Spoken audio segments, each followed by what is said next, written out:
Thank you so much for joining our program today, Michael Hingson. I'm so excited to introduce you to talk to you about your book, Running with Roselle. So what inspired you to write this story?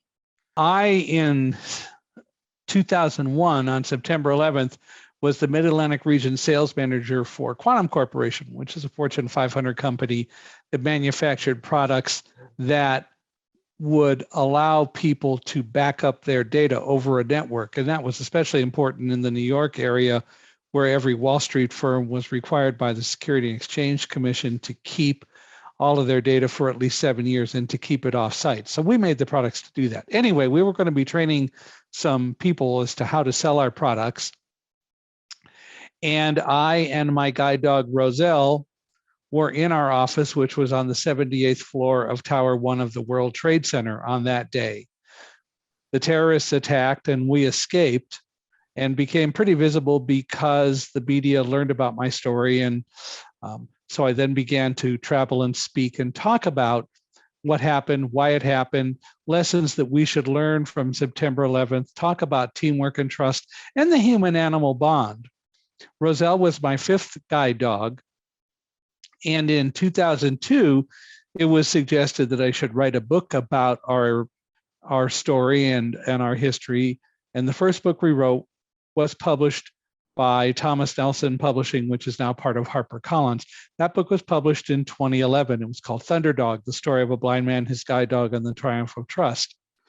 I really thought about, with my colleague who helped me write that book, Susie Flory, what we should do maybe to introduce Roselle to kids, to children, to youth.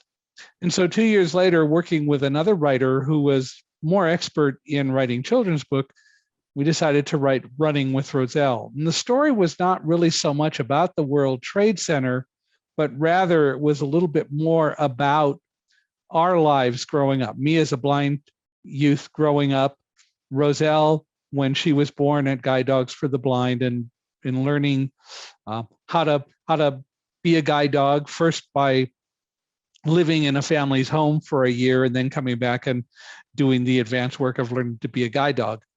So the book was really very much about those things. And then, of course, we did put some parts of it in about the World Trade Center, but it was mainly more about me and Roselle growing up, trying to educate youth about what guide dogs really are and what they're not, and that blind people are more than people think that we are.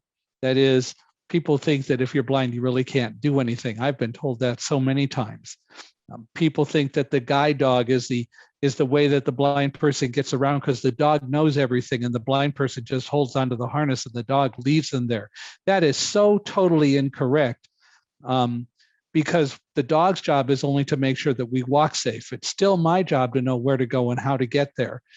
Roselle and I formed our team in November of 1999 when I went to Guide Dogs for the Blind and received her, and we bonded and found that we could work together, and everything kind of went from there. So that's really where the book came from. What do you want readers to take away from the book?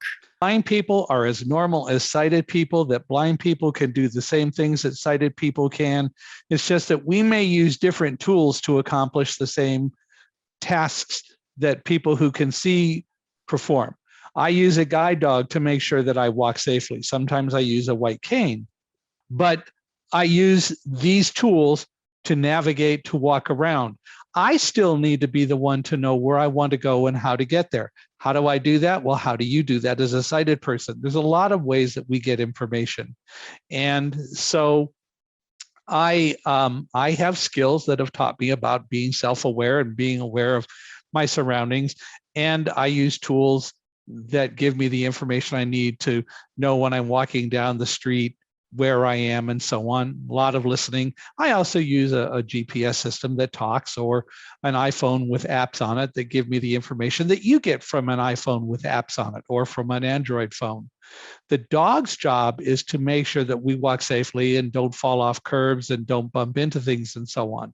The dog expects my commands, and the dog is only confident when it's getting my commands given in a confident voice. And so I want people to understand that We're just using different tools to do the same things that they do. And the tools that we use are just as good as and are just as equal and allow us to have the same equal life that other people do. Blind people have the same right to live in the world as sighted people, and we shouldn't be viewed as less simply because we don't see. Because in reality, every sighted person has the disability that you require light to get around and do things. When the light bulb was invented, it was invented so that you could get around in the dark. Your disability is just as significant or not as my blindness happens to be. We all have gifts, and we shouldn't be viewed as less just because our gifts are used in a different way, perhaps, than others are used.